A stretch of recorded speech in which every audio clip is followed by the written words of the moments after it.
Hey, Friendo, Steve here. Hey, Larson. And welcome back to Going In Raw. On today's episode, we're talking about AEW WrestleDream. On this day, you think you know me. It was completely somebody else's. You think you know me. So yeah, Adam Copeland for FKA, as they say, formerly known as Edge, but still known as Rated R Superstar. David Bix's fan posted on Twitter. Apparently, WWE hasn't had an active trademark for that term since 2020. All right, well, there you go. Since 2020. Ball dropped by WWE. All right, they found a little loophole there to connect the dots. The Rated R Superstar. That's a bit of a mouthful, so I imagine they're just using that to bridge his real name, Adam Copeland. With Edge. So I guess we can expect to see on the lower Adam Copeland. But all sorts of merchandise, no doubt. Probably making its way. They got a shirt up already. It says Rated R Era on it. So this is the new era that Tony Khan was alluding to. It's the Adam Copeland era. Tough luck there, Jay White. Not Switchblade era right now. It's Adam Copeland era. Well, also, more importantly, he didn't buy New Japan Pro Wrestling. So that is dispelled. Yeah, I mean, as sort of expected. I know there were some people, oh, there's the shirt. Okay. All right. 7 out of 10 shirt. It's like the design itself isn't terrible. It's just too much silkscreen on a garment. Here's the thing. They don't use silkscreen. Digital print. Right. So it'll actually be a soft one. It's a giant R, Rated R era. They should have put like the spray painted E and the A on either side of the R, the Rated era. Yeah. I don't know, whatever. Anyways, he came to the aid of Darby Allin and Sting to finish off the main event for the TNT title, which Christian was able to retain thanks to a pretty gnarly spot on the ring steps. We're going to talk about that a little bit more. Also on the show, we had probably, I would say, 2 potential match of the year contenders. I know Dave Meltzer's match of the year definitely happened on this show, and it was Bryan Danielson versus Zack Sabre Jr., an absolutely stellar technical wrestling bout between the two of them. And then Hangman Adam Page and Swerve Strickland. That was fantastic too. Some in great a storytelling there. Really awesome match. Really good. Before we get to the particulars, let's talk. You know, when Tony Khan talked about a new era, despite what Adam Copeland's shirt says, I don't necessarily think Edge being in AEW is this huge landmark thing that's going to lead to a new era of AEW. It's going to be more of the same from AEW. Don't expect any major changes, just that Edge is going to be on TV. I really hope, not to interrupt you, I hope Edge cuts a promo where he says, you know what, this new era, I'm going to bring in changes. You wanted more white men wrestling in AEW? Well, now you'll get it. There was one women's match on the show tonight. 14 matches. Sorry. But let's talk about that. So this is the first of what is, we're all assuming, of now monthly pay-per-views for AEW. They haven't announced anything for December, but I think it's just a matter of time before winter is coming is the December pay-per-view more than likely. Yeah. And we were wondering how AEW was going to approach these pay-per-views that aren't their traditional 4 or 5 major ones. I'm talking Revolution, Double or Nothing, All Out, I guess now All In. So it'd be 6 Forbidden Door in Full Gear. Mm-hmm. Yeah. So we get 6 more pay-per-views, at least 6 more pay-per-views during the course of the year. Are they going to approach these in the same fashion they approach their 6 major shows, or are they going to take a different approach to them? If this is any indication, every month we're getting a 4-hour main card with at least an hour and a half for the show tonight, 0 hour. And listen, in a vacuum, if you give me 4 really good hours of professional wrestling television with some interesting stories, some intriguing matchups that are really well executed, I'll sit here and watch it and be happy doing it. The issue comes from AEW's approach to creative in that not every match has a built-in story that's necessarily intriguing. Mm-hmm. And there are several matches on this card that, while good, didn't necessarily feel like pay-per-view matches. I'm not laying blame to the talent involved in those matches. Again, the matches were good. Mm-hmm. From a creative standpoint, there's just not enough built into them in terms of the stakes involved for me to think this deserves to be on pay-per-view. It's going to be the same issue WWE had before the pandemic, I don't know. A lot of people probably remember this, but the reason why we have 3.5 hour long pay-per-views with WWE is because of the pandemic. Like, they understood wrestling in an empty performance center or wrestling in front of televisions. It's not terribly compelling. Let's bring it down to size. But the happy accident there was we get that stayed. They understood that, the more the more rarefied air you have in a pay-per-view, the more quality it's going to be, the more must-see it's going to be. Not everybody's going to be on the show.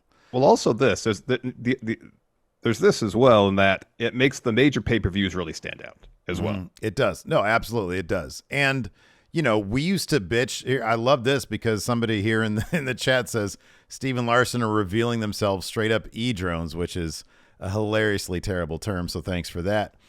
But before, when WWE would put on these 5 hour, 4 hour long pay-per-views, 5 hours including the pre-show, where nothing happened, we'd bitch about those too. Yeah. So you can go back and see our opinion about the length of those shows. If AEW had put on a 3.5 hour long pay-per-view with nothing but stellar matches with builds, and back then it was the same thing with WWE. There were some 4 or 5 hour long pay-per-views that were really good because at the time, the stories that were being built into them were really, really good.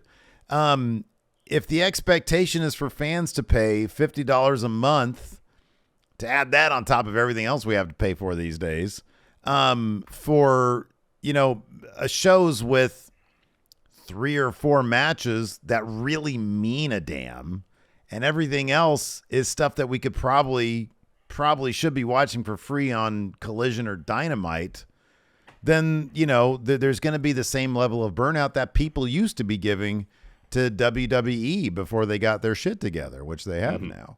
Yeah. And so I feel like they're in a position where I guess the thought is, well, you can't give people who are paying $50 a month 3.5 hours of pay-per-view when really you should be giving the idea that, well, hold on one second, that they're going to be paying $50 a month. Look, that price point ain't changing. Yeah. It's not going to change. That's here to stay. There's no way that Max is going to pay AEW what they're making off pay-per-views or more to just roll that into the Max thing. There's no way that's going to happen. These pay-per-views are doing like 100,000 buys. Probably, I think Ring of Honor was doing like 40,000. I think these are doing like usually 100,000 or 100,000 upwards. Like Yeah. So yes, I'm sorry. You had your hand up. Yes.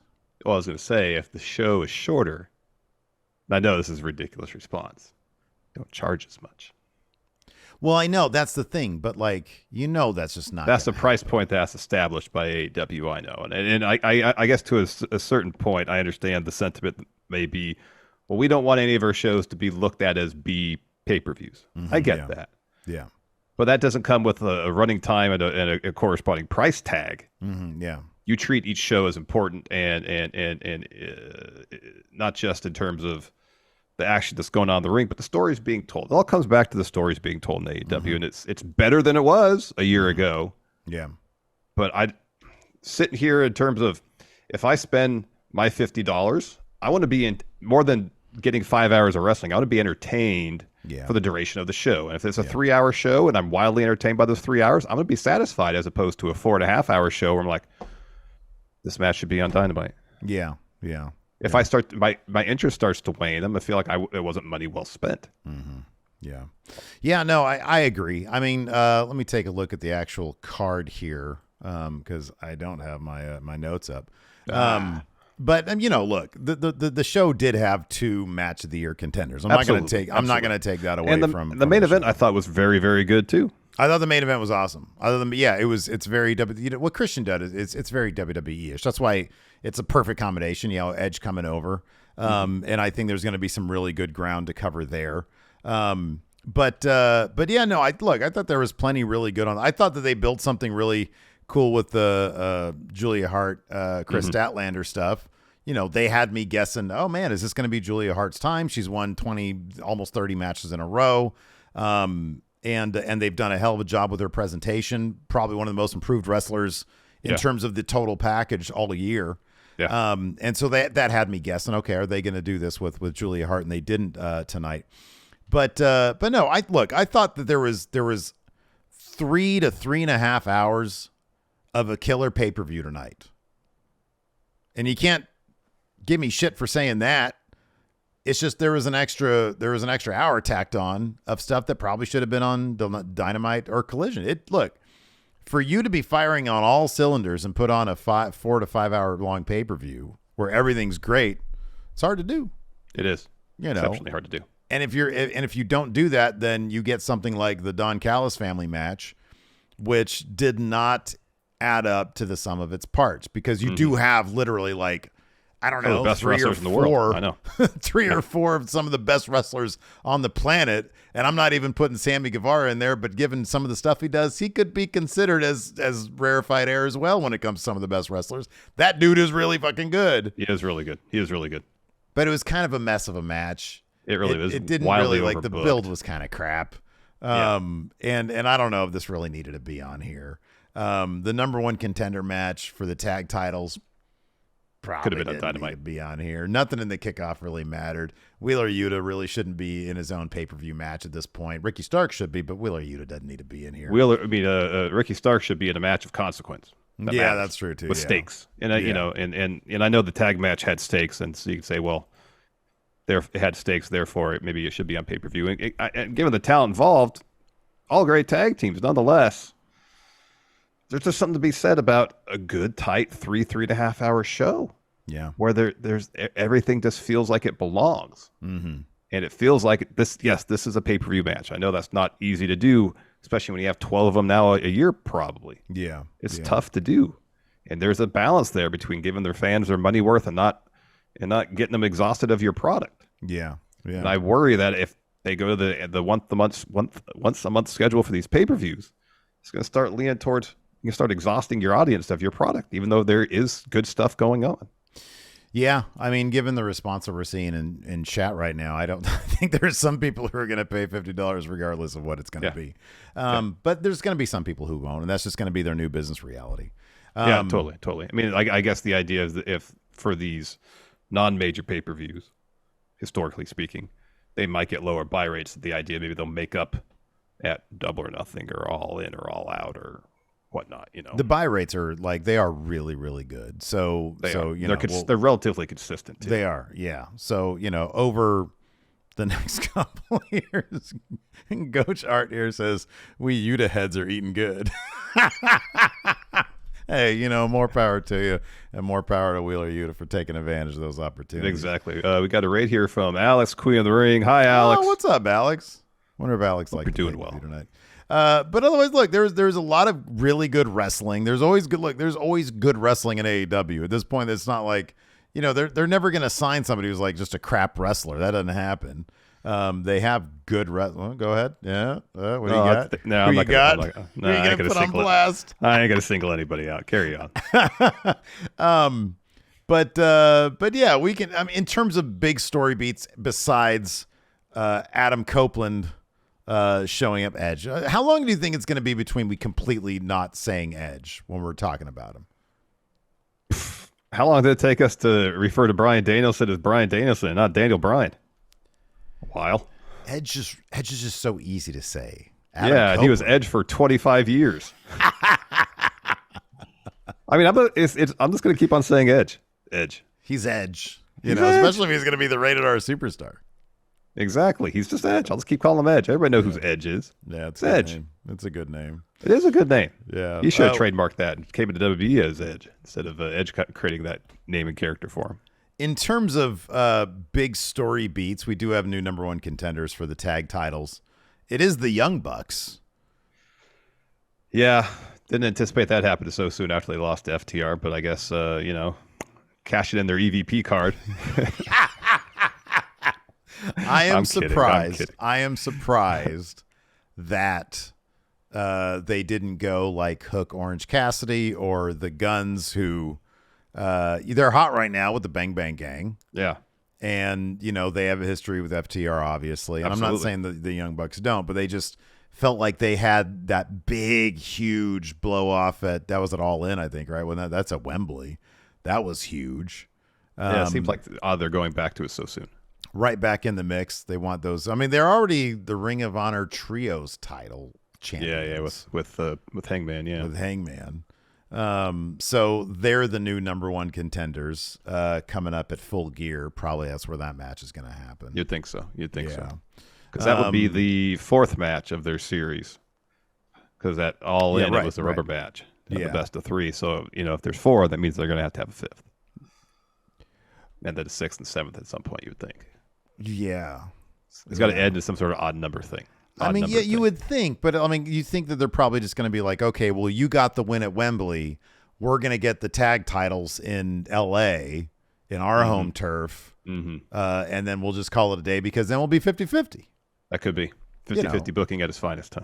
I mean, at some point they're going to have they'll have a fifth match. Oh, absolutely. It'll be a while. Let's talk about this. Swerve Strickland now is an official possession of Hangman Page's spot in the company. He's got the spot in the company. He's got Hangman's spot. He beat him in a fantastic bout. Oh, my God. That was a good match. It was so good. So good. Really happy Swerve got really his first huge win in AEW. He's gotten a lot of really good wins in the company, but he's had a lot of high-profile matches, especially within the last year, where he's come up short. Lost to Tanahashi. Lost the coffin match a couple pay-per-views ago. Super excited that he got the win here. And hopefully it's onward and upwards to huge things for Swerve because he's got this character that he knows inside and out. He knows who this character is. The portrayal of this character is awesome. The Mogul embassy around him is really coming together. And they're not just coming together; they're getting a lot of attention. Yes, the good kind of attention. That's just sort of organic, and people eat up the Prince Nana stuff. Obviously, Swerve making the performer, the person, making the most of this idea of you get opportunities. You can make the most of your opportunities if you're a creative person in AEW. If you've never been used to. Or if you're scared to sort of bring your creativity, then you're going to end up in catering. You're going to end up in Ring of Honor or whatever. He has made the most of all the freedom that AEW wrestlers are given.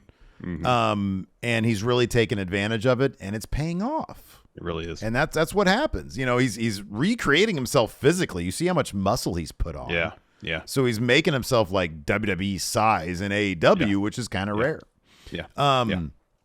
This was a phenomenal win for him and his character and his story. And he, what's great also about this is that he started this narrative of becoming the first black AEW world champion. And when you start something like that, you start to manifest it within the minds of the fans, and then they start carrying you up. And you get somebody like Prince Nana who's doing like the Prince Nana dance thing. And you've got the recipe for an unlimited ceiling. Yep. People are really 1,000%. Coming around to Swerve, and it's matches like this that, thank God, Tony Khan pulled the trigger on a big win over a former world champion. And that thread needs to continue. The guy is vital. He's the future. He's the now. And I want to see this continue. I don't know. AEW doesn't do like a ton, as we're talking about FTR and the Young Bucks, they generally don't do a ton of like rematches. Definitely not. Well, I mean, we just saw Ricky Starks and Danielson more or less have a 3-match series. I know one of them was a tag match. They have been doing them a little bit more, haven't they? Yeah. Do you they think don't do them on this a regular basis, but do you think this is a feud that they're interested in going? Was anything about this match or this story that they would be interested in revisiting? Or is this the thing where Hangman needs to like step aside and be like, okay, I need to rethink because I just lost my spot? Is he going to find that spot or try to find the road to spot somewhere else? And if it's me, I say, let Swerve have this with win Hangman's spot. Yeah, totally. And move on instead of, Hangman gets it back from him right now. You can revisit that later. Down the line, absolutely. I think that's the more intriguing story is where Swerve gets this win. Hangman is bitter about it, not just because he lost, but because Swerve used Prince Nana's crown. Didn't lead directly to the win, but, it was involved. But realize, all right, I lost my spot. In a way, I have to start at the bottom and move my way back up. And for a character like Hangman, who gets so distracted with emotion during his matches at times, he gets so wrapped up in the moment sometimes that it derails his momentum. We saw that in this match where he starts playing the crowd and asking them whose house is it when he has the upper hand. Yeah. Whereas if he'd stayed focused, maybe the outcome would have been different. Yeah. And you know, if he has to start at the bottom, more or less. And back with the Dark Order, that'd be terrible. Oh, there you go. He's in Ring of Honor with them. Oh no. He's got to ask Stu Grayson if he could join the Righteous. You know, you do something like that where he's got to kind of rediscover himself and come to grips with his own insecurities as a character. Yeah. And find a way to channel his emotions in a positive way to help him win matches, as opposed to, you know, derailing his momentum during matches. Yeah. That could be an interesting story, and have that culminate down the road, like a year from now, with maybe another match against Swerve. Yeah. Something like that. I think one thing they've done off and on a good job with Hangman is long-term stories. Yeah. And here's an opportunity to tell another long-term story with him that could potentially get the crowd behind him even more. You know, he's in an underdog situation now where he's got to start at the bottom, climb his way back up. I don't know if they'll do it, but yeah. I don't know. It'll be interesting. I mean, he had a protracted thing with Mox. You know, they took that to several matches. It'll be interesting to see if we see more of these high-profile feuds go, you know, in a lengthier direction, because like you said, there does seem to be a pattern of that now. You know, either way they do it, you know, both guys need to come out of this looking like $1 million. Yes. You mentioned the Prince Nana thing. That's a heel thing. MJF has spent his entire career knocking people out with that Dynamite Diamond ring. So however Swerve gets these wins is still good for him. Absolutely.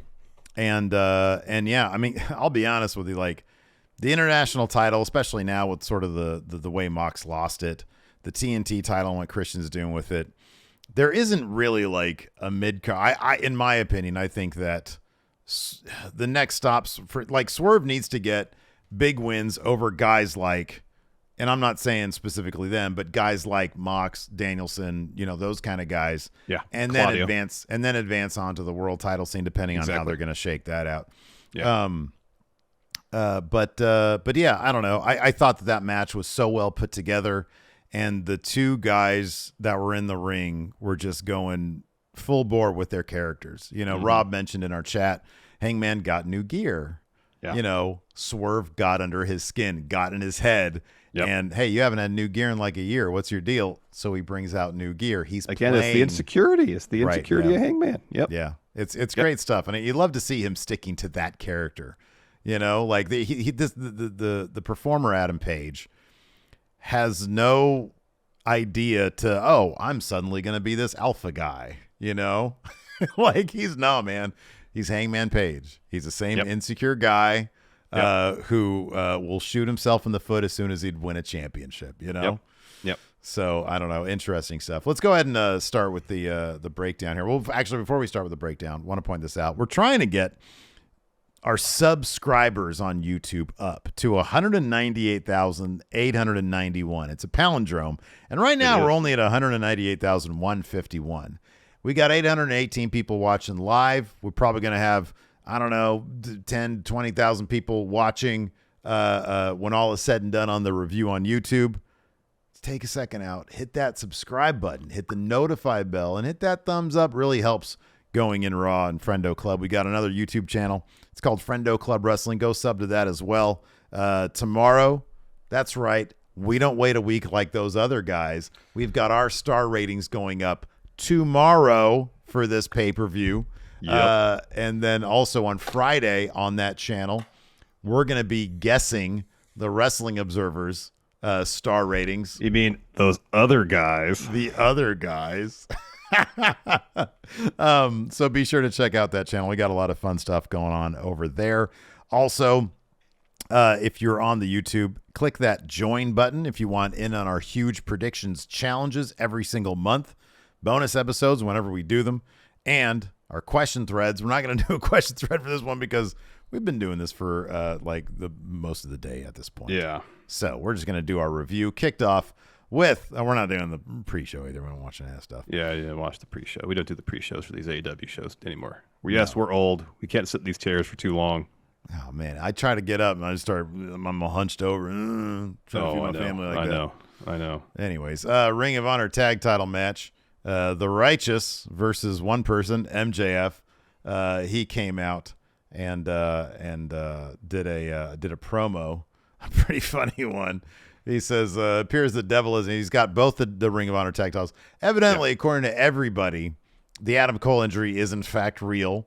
So our best goes out to Adam Cole. Hopefully, absolutely, he has a quick recovery. MJF says, appears the devil has arrived in Seattle. Not going to lie, I'm pissed off. There's some bullshit rumors going around that I attacked Jay White, a.k.a. Tofu. I had nothing to do with it. And somebody stole my mask out of my bag. He says, to make matters worse, Adam Cole's hurt and not here tonight. It's all good because I want to make sure when he comes back, these tag titles are waiting. So let me explain some of these dollar store devil's rejects. Hey, fat boy, talking to Dutch, I'm going to hit you with a body slam. Crowd goes crazy for that. He says, that's not good enough, though. White boy with dreads, interesting choice. I'm going to grab you by your hipster hair, tied in a bone, shove it up his fat ass, because my name is MJF and better than you. So anyways, as we had sort of figured on this one, MJF totally beat these two guys. Yeah, kangaroo kick was involved. A kangaroo kick was involved in the finish, Larson. And he did, in fact, hit a body slam on Dutch and then shove Vincent's head up his ass. Mm-hmm. Yeah, kangaroo kick followed, heat seeker on Dutch to get the win. Yep. Oh, man. We're up to 198, 155. Oh, Dale Robinson, Dennis Epps. They both just subscribed. Oh, man. Hit that subscribe button and then go crank one out in the bathroom. All right. So, oh, my goodness. Wow, Dick Slavitt. Wow, that's uncalled for. So after that, we had Eddie Kingston defending his Ring of Honor world title and his New Japan Strong Openweight title against Katsuyori Shibata. Really good, hard-hitting stuff. God damn, it was a good match. It was a good match. It was a really good match. How many back fists did Shibata eat? Like 5, 6? There was a bunch of them. It was a lot. It was a ton of them. I like that Eddie's using the power bomb now as his finish. I think the power bomb should always be a finish, regardless who uses it. Oh, I agree 1,000%. Well, yeah, he had that conversation with what was it, Kawada? Kawada, yeah. Kawada says, use the power bomb. Use the power bomb. So Eddie Kingston's been using the power bomb to much success. He's got 2 titles, and the sky's the limit. Tons of success. Really fun match. Yeah, it is mentioned. So Eddie hits the back fist, gets Shibata kicks out at 1. Eddie hits a Northern Lights bomb, 2 count, another back fist, and then the huge power bomb to get the win and successfully defend his 2 titles. He's got 2 titles. I got 2 titles now. I got 2 titles. 2 titles. I got 2 titles. Making my sweetheart last. Oh, yeah. After that, yeah. You have more to add about Eddie and Shibata other than good stuff? No, but after that, we had the TBS Championship match. Julia Hart and Chris Statler. Well, you don't go back to Eddie. What's next for Eddie? Defending both his titles and winning for a while? I mean, I don't know. Pick a name from Ring of Honor. Yeah, I know, right? Stu Grayson. Sure, there you go. Next in line. No, I mean, I don't know if they'd be interested in doing it, but I think a good feud, given their history, is Eddie and Santana. Oh, that's good. Okay. That's a good idea because immediately you put Santana in a title picture.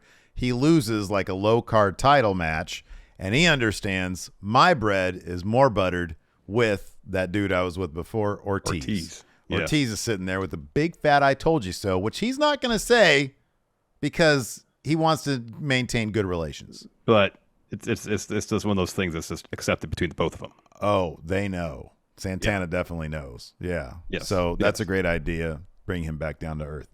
Anyways, Julia Hart and Chris Statlander. They had a match. Like you said early on, Julia Hart's presentation is off the charts. That theme, I know I sound like a broken record. To a degree, I apologize. Her theme is incredible. Yeah, and she it fits her presentation so much. Yeah, it's awesome. It's so good. While Malachi is out nursing injury. Brody's got the broken hand or whatever. And so Julia had that veil with her hat tonight. Yeah, just a little extra for the pay-per-view. That was great. And the way she's improved especially during the course of this winning streak she's had. She's busting out the moonsault now, used as a finish. Yeah. It's great to see someone improve by leaps and bounds, not just in terms of what they can do in the ring, but the presentation, how they carry themselves, how they present, their character and whatnot.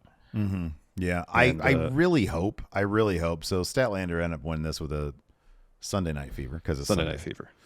And it was a Tombstone and a Sunday Night Fever. She had actually punched Julia in the face when Julia had the mist loaded up. She went, so ended up not being able to use the mist.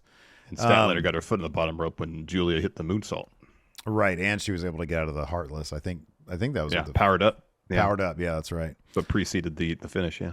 I really hope that because Julia's been on such a win streak and her character really is firing on all cylinders, they extend this feud out. Like it's a good feud. They got the makings of something really good, as opposed to them just lining up another opponent for Chris Statlander. I know. Let this go another couple matches and have Julia win the title. I know, and that was what part of the issue with a lot of Jade's reign as TBS champ. Is like, here's a match, match over, next match, next challenger. A lack of stories, a lack of intrigue about who's going to win the bout. Yeah. And you have a match here where Julia, 2 if not 3 times, is on the verge of potentially winning the belt here. Yeah, right, yeah. And Chris just managed to power up out of the Heartless. Julia hit that miss. Guess what? Julia would be TBS champ right now. Exactly. If Chris couldn't get her foot at the bottom rope, guess what? Julia would be champ right now. Yeah. That's stuff to work with. It is. I hope they tell the story and give them another match. Yeah. Because there's a lot to like about this one. I thought it was really good. Yeah. Agreed. Same.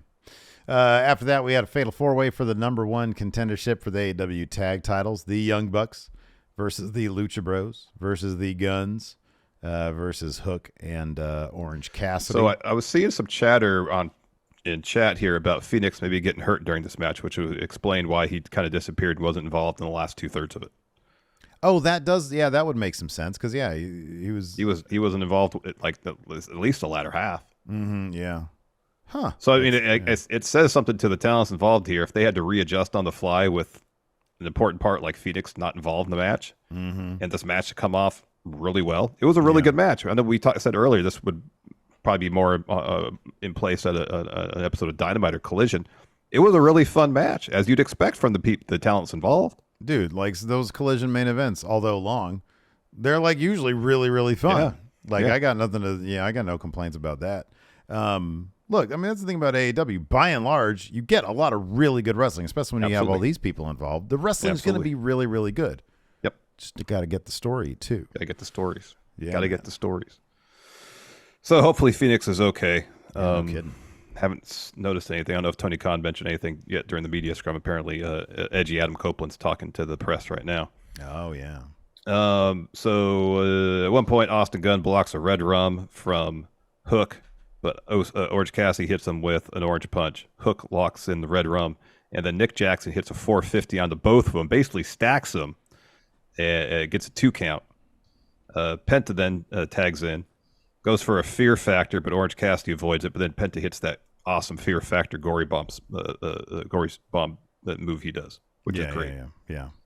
And he eats double super kicks from the Young Bucks, and then he eats a BTE trigger. Matt gets the pin to get the win. For the Young Bucks, they'll be facing FTR at some point.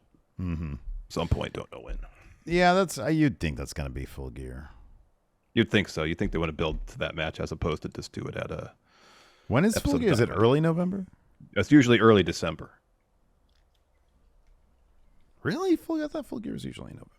Oh, sorry. Yeah, Full Gear. I was thinking winter's coming for some reason. Yes. Usually it's early mid-November. Yeah. Veterans Day weekend.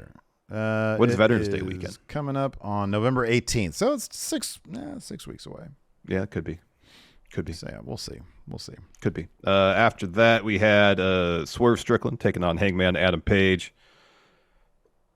Hangman was attacking Swerve's hand, the one he stabbed with the pen. Yeah. Early and often in this match. Biting it. Twisting it around.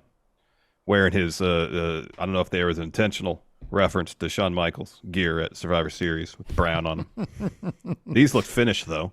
This was, the shade of brown was similar, but everything else looked professionally done, unlike Shawn Michaels. Yes, not kind of put together last minute. And then Swerve was working over Hangman's arm after he kind of did similar like Penta did in Lucha Underground, still does on occasion, where he kind of snaps the arm behind his opponent, but this time Swerve did it with his foot rather than his hands. Mm-hmm. And so he was working over Hangman's arm with a lot of arm-based submissions. At one point, Swerve goes up top, hits Hangman with a double stomp on the apron.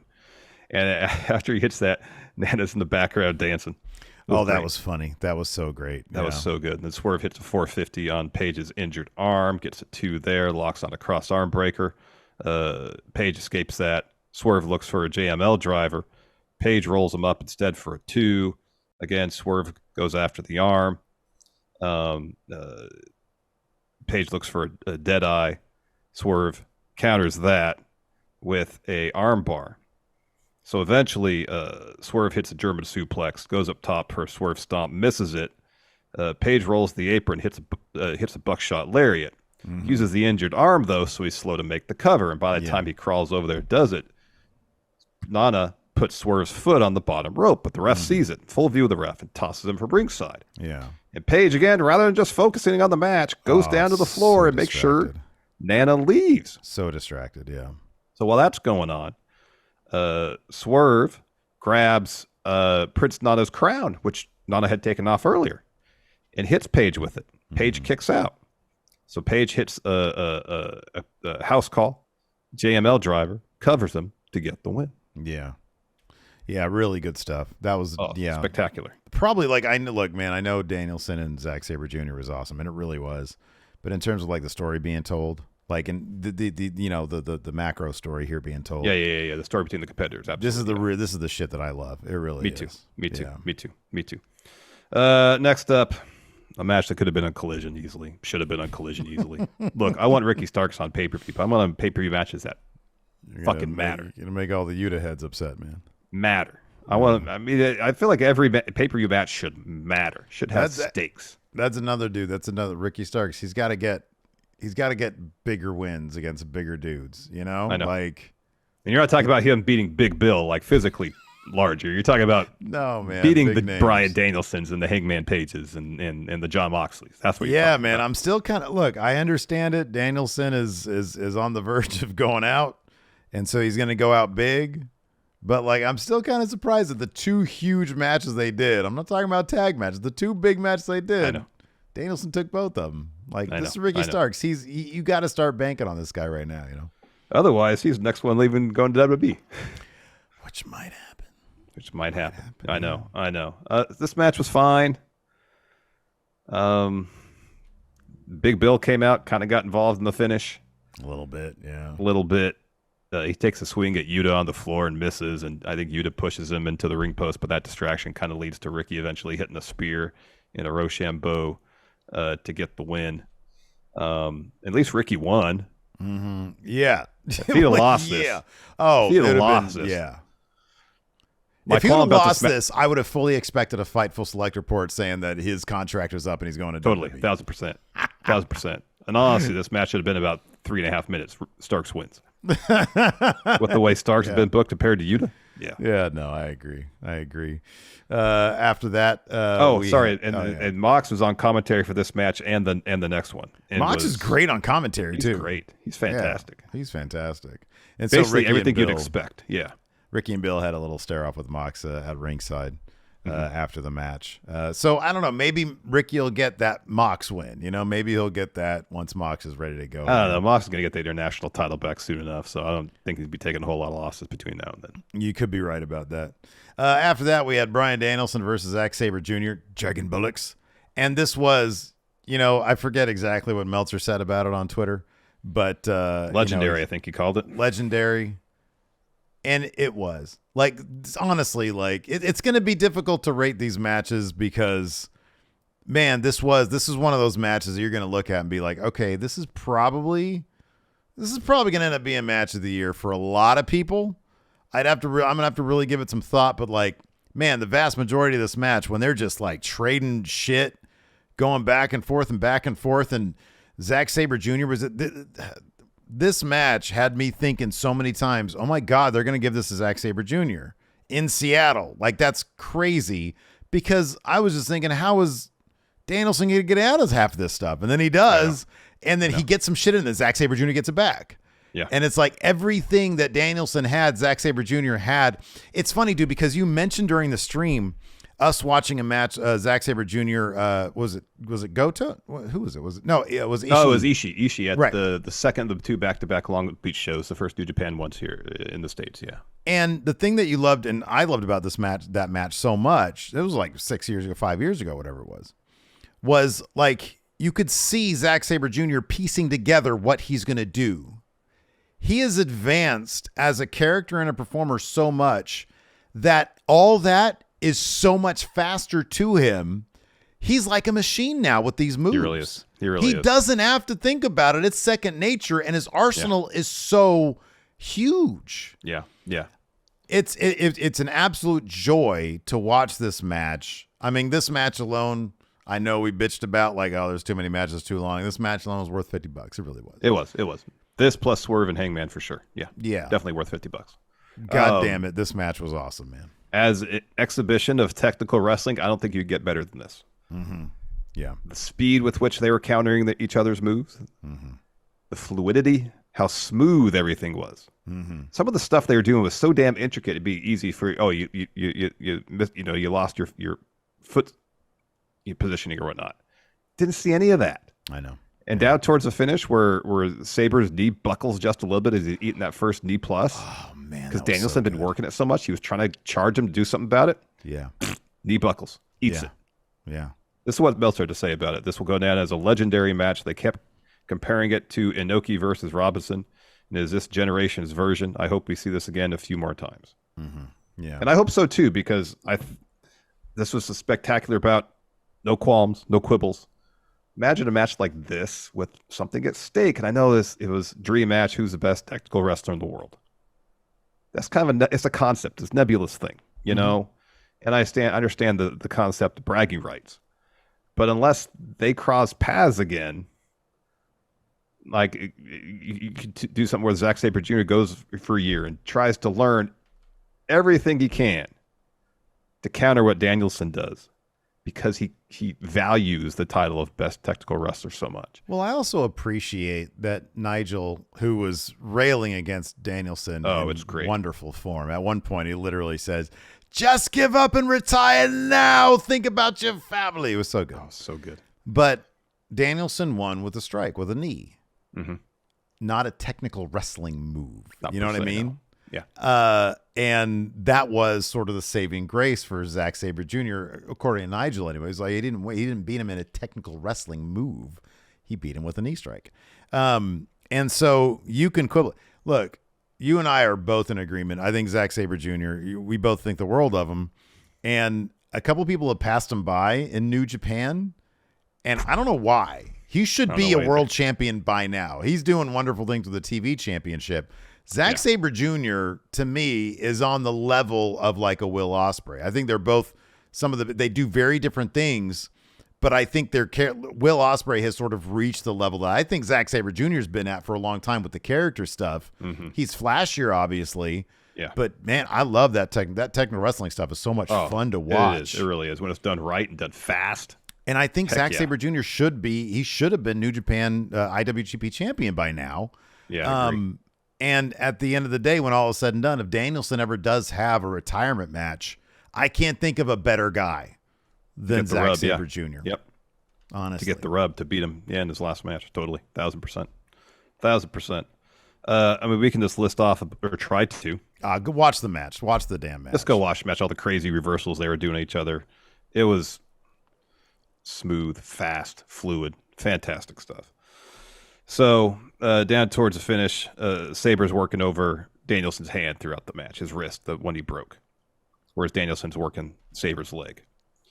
So Danielson kicks Sabre in the head.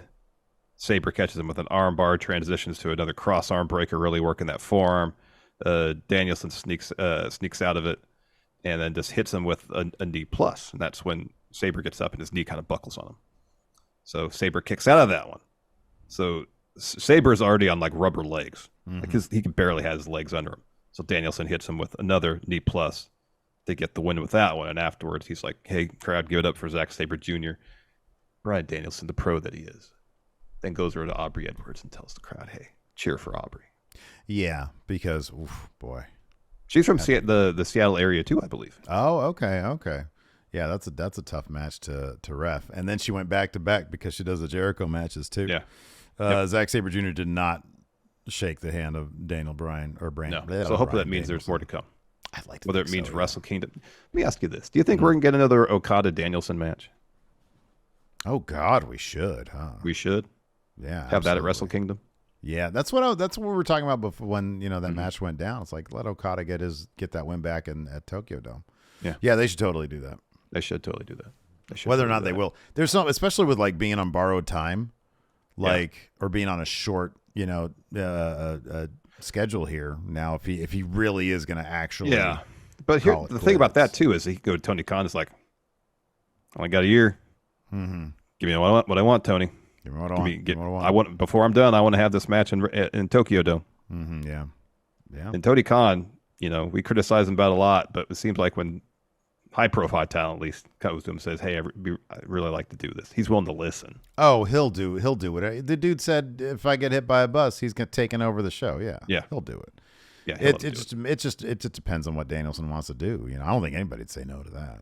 No, not at all. Then we had the Don Callis family. Will Ospreay, Sammy Guevara, and Konosuke Takeshita taking on Chris Jericho. What do they call themselves? The Golden Jets. Golden Jets. Because Jericho and Kenny are from Winnipeg, and Winnipeg Jets, the hockey team.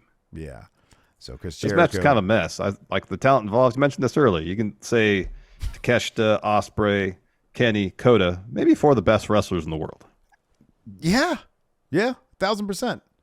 And then like Sammy is whiffing. Sammy is like, I don't know, a couple of years and like maybe an actual character away from maybe cracking that too. Because some of the shit he does is stellar. It really. In terms of like spots, Sammy's up there. He's stringing those spots together to tell captivating stories, and that's the art of pro wrestling. Yeah.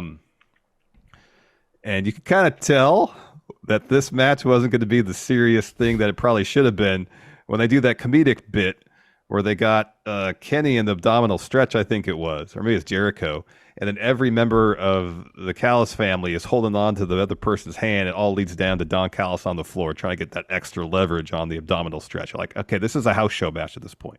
I feel like they needed to make like they probably wanted to do comedy stuff in this match, but they were like, that's not the story. No, it's not. And so I liked your comment during this match. I didn't realize this would be a showcase for Chris Jericho. Yeah, that was a lot of it too. It was the focus of this was seemingly on Jericho and Sammy, which led to the finish. Yeah. As opposed, and not to say they didn't reference Jericho and Ospreay and Omega. I mean, hell, even Kota Ibushi and Ospreay have a ton of history. We got a showdown between Kota Ibushi and Takeshita. We got those little bits. It just didn't necessarily feel like the story as a whole really coalesced into something that felt like it was. This match lacked urgency for a lot of it. It did. Yeah. And that was kind of the issue. They figured they could probably coast on the talent. And the problem is like coming into it, the story really isn't that strong. AEW has completely erased any mystique Kota Ibushi had. Let me ask you this. Was this match ruined the second that picture showed up on social media of Kenny shooting the promo of Callis? I was about to bring that up, but I didn't bring that up. That shit is absolutely hilarious. I know. No, honestly, I know you feel the way. I don't give a shit about that. Care. That doesn't kill anything for me. That doesn't matter a damn. These guys are all best friends. They all hang out together. They're all touring places together. So Kenny filming the promo with Callis and Takeshita makes total sense. Doesn't bother me at all. If you had asked me if I didn't know about that and you said, "Hey, Steve, take a guess who filmed this promo," I'd been like Kenny Omega did. Mm-hmm. The fact that somebody took a picture of it is both funny and mildly unfortunate because of the kayfabe stuff, but it's wrestling. Who gives a shit? Exactly. And so, no, that was a funny side note to this, but no, it's like, they're shoehorning the Jericho Sammy stuff in there because Sammy needs something to do. And like, nobody really I don't know. Like Kota Ibushi is like shadow Kota Ibushi in AEW. Like they have relied exclusively on his history in New Japan. And when he came down, they're like, he got a decent pop when his Tron hit and he came out. But like once he was halfway down the ramp, nobody in that arena seemed like they cared about him. And it's just because AEW hasn't really treated him in a way that really matters. Like when they did the thing that Kenny probably filmed when they went to the dojo and Kota Ibushi, I was like, wait, is that a young lion? Who is? Oh, that's Kota Ibushi right there. Because like they didn't make a big deal about him. Yeah. He didn't have anything to say. Yeah. It's Kota Ibushi being in a match in AEW is not special. They haven't made it special. Yeah. Like he said, what, 3 matches? Has he won any of them? The Blood and Guts. Oh, Blood and Guts one. Okay. The last 2, he's been a losing end. His team's been on the losing end. Yeah. I know, and I don't think he got the pin in Blood and Guts. I could be wrong, but like and listen, I know he's coming back from an awful shoulder injury, awful. And I know he's wrestled some singles matches, but I don't know if it's a situation where maybe he's not up to the ring shape he wants to be in. I don't know. In terms of doing what he wants to do in the ring, I don't know what it is exactly. Though. Like that's not even you could be right about that. For me, it's more like it's all presentation. It is presentation, and I don't feel like in any of these matches he's been thus far, really, he's had an opportunity to showcase who Kota Ibushi is to the AEW audience. No, and on top of that, like Don Callis makes such a big deal about Kota Ibushi means everything to Kenny Omega. I haven't even seen that in AEW. I've seen that plenty in New Japan, but it's like, and I get it, dude. Like so much of the AEW crowd knows New Japan, but let's revisit some of that stuff. Let's actively see them in the now, not in clips from before. Let's see them in the now interact in a way that makes me understand in 2023 how much these guys mean to each other. Instead, they just sort of throw him out there and he has a match with Kenny and I'm supposed to care, you know? Yeah, I know. The finish of this match was just overbooked almost to an annoying degree. It was, yeah. So Kenny's looking for a one-winged angel. Instead, Will sends him out, hits a tornado to the outside. Sammy rolls up Jericho for a 2. Jericho's looking to hit Sammy with a Judas effect. Instead, Ospreay pushes Sammy out of the way, so Ospreay eats it. So then Sammy hits Jericho with a super kick, gets him up top. Jericho reverses to a Frankensteiner, but he goes for the cover. But Ospreay to Aubrey's like, "Oh, my neck hurts," and so he like grabs her, like by the arm, so she can't go and count the pinfall. Mm-hmm. So she's distracted.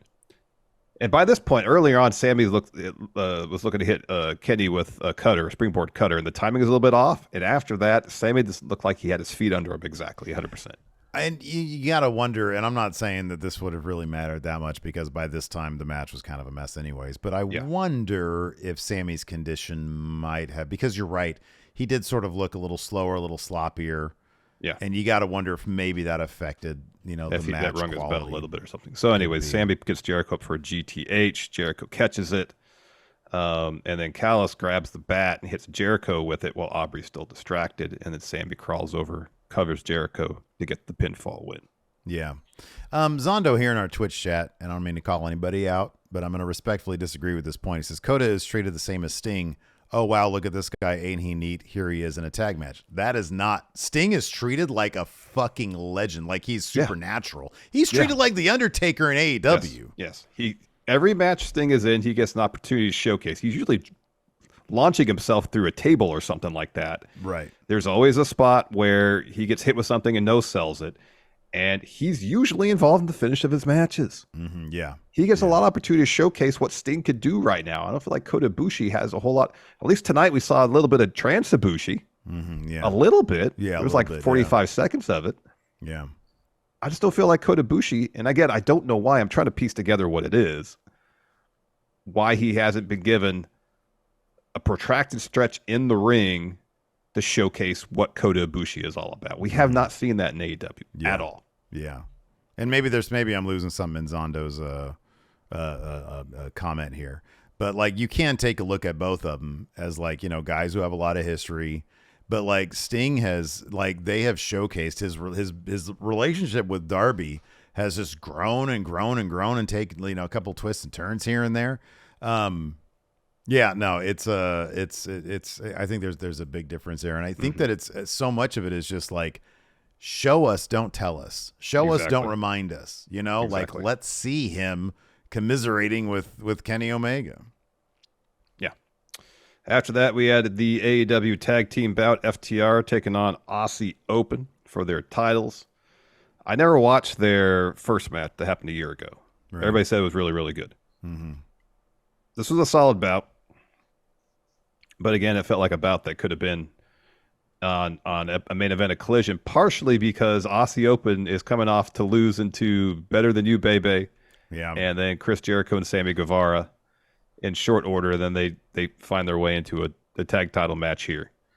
If you're going to book them in a tag title match, especially one that's going to be a rematch from a pretty well-liked match a year ago, guess what you do with your challengers?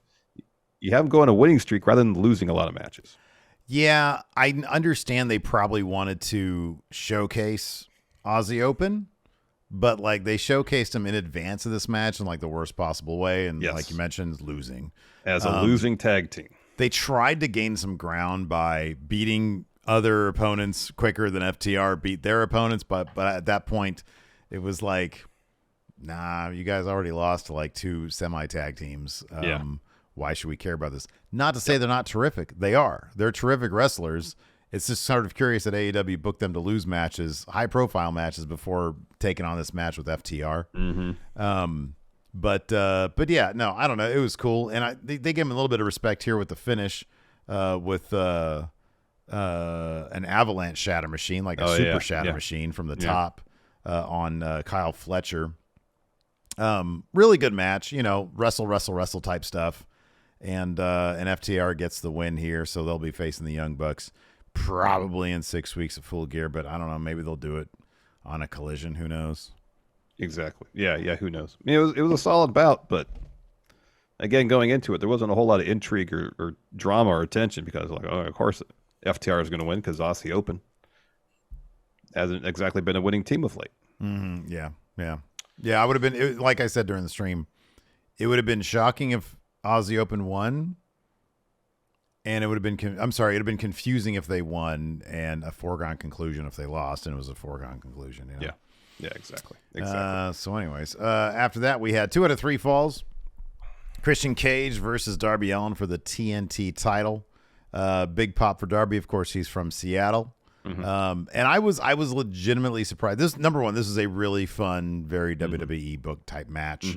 Just sports entertainment type stuff, except WWE wouldn't let Darby Allin do what he did in this match. No. The spots with the stairs were crazy. I did appreciate, so the first fall, both men were trading a lot of chain wrestling. Darby gains the advantage. Christian's able to fight out and hits a back elbow before hitting a chop and then beating Darby all across the ring. He chokes him in the ropes for a 4 count, does some flexing. Christian catches a coffin drop and tries for a kill swish. Darby with the flash pin for a quick fall, and he had moved his turtleneck up over his face. Yeah. And so he was, was like, oh God, what the hell? And so then Christian had a little comedy bit walking around the ring, trying to get himself out of the turtleneck. And he got a little bit of it. So his face was sort of peeking out here. He's all mad. It was pretty funny stuff. Yeah, it was pretty funny. Later on, Christian moves the ring steps near the apron. And he's looking for like a Falcon Arrow off the apron onto the ring step. And I think he realized this isn't going to work. This is going to be bad, really bad if we do this. You see him say something to Darby. Instead, he just slams him on the mat. And then he picks him up, slams him on the stairs, and then goes back on the apron and does it again. But when Darby lands the 3rd time, it's like right on his elbow and shoulder on the corner of the ring steps. It was a gnarly fall. It looked ugly, awful. Yeah. It looked bad. So they have doctors come out and check on him. The ref starts counting. So Christian wins the 2nd fall via count out. And this is after, had Christian already sort of went over to Nick Wayne's mom? Because Nick Wayne's mom was at ringside. Yeah. She threw some water in his face and pissed him off. Nick Wayne had brought Darby out to for his entrance and then walked back. Just the backstory here. Yeah. So while the doctors are checking on Darby, Christian is going around and loosening the ropes that keep the canvas down the mat. and starts peeling away the canvas and the padding, just exposing the wood. So then they eventually put Darby on a stretcher. So Christian's content with, undoing the ring. So he goes up top. He hits the splash on Darby off the top rope onto the stretcher. And he throws Darby in the ring, hits a kill switch on the exposed wood. Darby kicks out. So Christian, of course, stunned. He eventually puts Darby in a Scorpion Deathlock. Darby is able to get to the ropes to break it. Hits Christian with a Scorpion Death drop on the exposed wood. Follows with a coffin drop. Christian kicks out. Booked strong. So Darby goes back up top. Christian sweeps out his legs. He tells the cameraman to move. He's looking for another move, like a superplex, onto the ring steps. Darby blocks that, so instead Christian hits a sunset flip powerbomb into the ring on the exposed wood. He looks for a spear, but Darby moves, so Christian hits the ref. So then Christian hits Darby with a low blow, and he rolls out. He grabs the TNT title, taunts Nick Wayne's mom with it. Nick Wayne runs down and grabs the belt from him. So Cage is like, don't do it. By this point, Darby gets up. And Nick Wayne's holding the belt, ready to hit somebody with it. And Darby's like, hit Christian with it. Instead, Nick Wayne, whoop-ha, hits Darby with it. So Christian's really satisfied, grabs Nick Wayne by the shoulder. He's a new mentor for Nick Wayne. Oh, yeah. I guess it'd be funny if he he will changed be his name Nick to Nick Cage. Cage. Yeah. So Nick Wayne's mom is beside herself. Sad. So sad. She's just upset about this heel turn. So Christian then picks up Bryce Remsburg by his belt loop and brings him over and has him count the pinfall. He covers Darby. Slow 3 count. Nonetheless, Christian Cage wins, successfully defends the TNT title in a really fun bout. It was awesome. It was great. So Christian's posing with the belt. Nick Wayne gets back and hugs Christian. So they pick up Darby, and Nick is all yelling at him, oh, my dad and my mom and my family. And then boots away at him.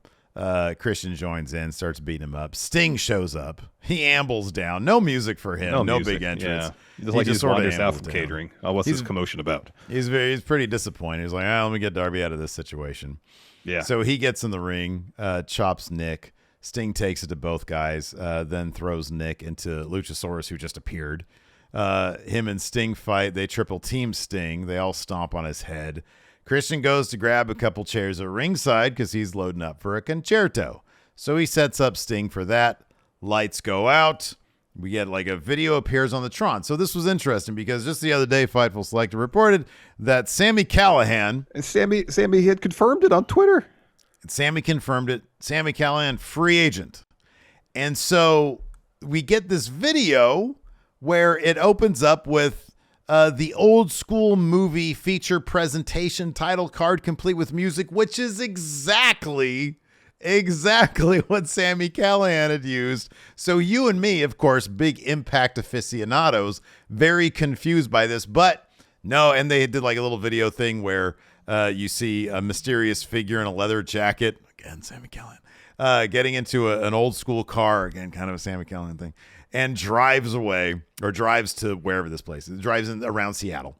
Yeah. And then pulls up, and then Metalingus hits a skull on the thing, rated R superstar, and it's Edge. So it wasn't actually Sami Callihan. It wasn't Sami Callihan. I know, it's very confusing at first. So Edge comes to the ring. He steps up to Christian, and he says, "Here, give me a chair." And so Nick Wayne then takes Sting and puts him on the other chair on the ground. Edge then hits Nick Wayne in the back with a chair. Christian gets out of there. He takes out Luchasaurus with the spear on the exposed wood. Another spear for Nick Wayne. So his music's playing, and Christian's like just holding on to that TNT title, clutching it, staring back at the ring at Edge while he shakes hands with Darby and Sting.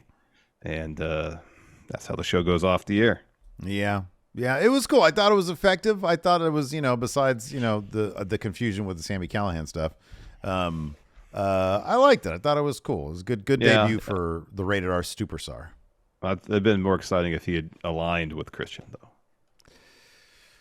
Yeah, I'm not going to disagree with that. Oh, White Brownie says we're getting Golden Jets versus Takeshita and Sammy on Dynamite. More of this, really? Jericho, man, once he finds something, he'll just run it into the ground. Oh, he really does. Yeah. He really does. They might win that one. No, they Don won't. Callis family's got Kenny's number. Yeah.